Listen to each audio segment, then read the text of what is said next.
Hi, in our last video we calculated the max sales for each one of our ad manager. And in this video we're going to calculate profit. First let's go over to our data section, click data, and let's look at our data. Because this is a marketing campaign, we know we spent some money on ads to get conversions. We have a sales amount, and here was our total sales.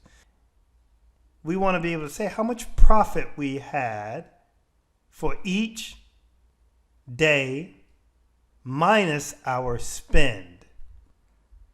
So of course we can create a calculated column, but for our purposes here, let's create a new measure. Both the measure and the column do the same things at the moment, but some have advantages over other, and we'll see that in later videos. To create a calculated measure, we can click New Measure from the top Home tab.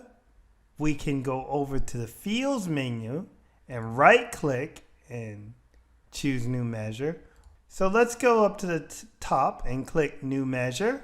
Calculated measures use functions just like in Excel. And in this function, we're going to use the sum as our main function. First, let's give it a name. We know we're calculating profit, so let's type profit.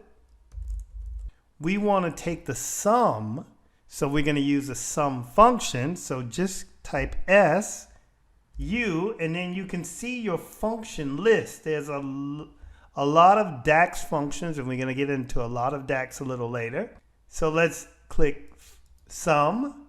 And what do we want the sum of? We want the sum of sales. So we know we have the sum of sales as our total sales column.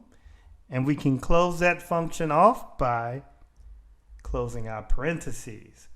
That's the first part of our function, but we want the total sales minus our total spend column also.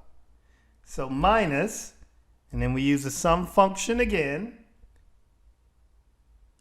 and then we click spend, how much we spent, close off that function, and now we have our new calculated measure that will populate over in the fields column. Right now it's just called measure, but when we commit, the name will change and update.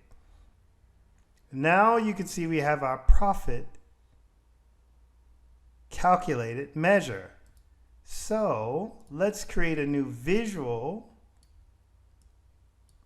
Here, let's make this a little smaller. Let's add a bar chart. And let's bring in date as our axis and profit as our value. And we can already see here where we've been profitable by year. We haven't had a very profitable year in 2016 and 2017. Let's look at our data a little bit differently per quarter. I'm going to be looking at this per quarter so we can see which quarter we had a down period. And to see this a little better, let's add labels by going over and clicking labels. And we know that this is profit, so we can highlight that and change this to a currency by clicking it, going over to our modeling tab, clicking format, clicking the currency icon, and going down to United States currency.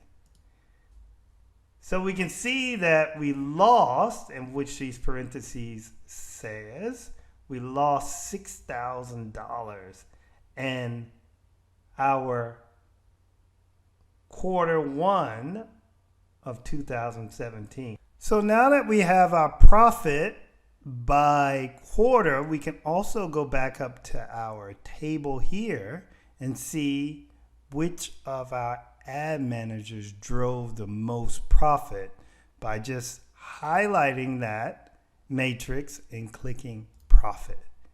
So we can see that Jess had the most profit out of all our ad managers.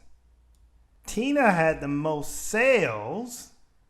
However, we know Jess drove the most profit. We're going to be making some deeper business decisions based on this information soon. We're going to be building a dashboard to see this data and make deeper decisions in our next video. There's no homework in this section. I want you to play around and get used to using all the things we've talked about in the videos because we are about to build a dashboard. Thank you.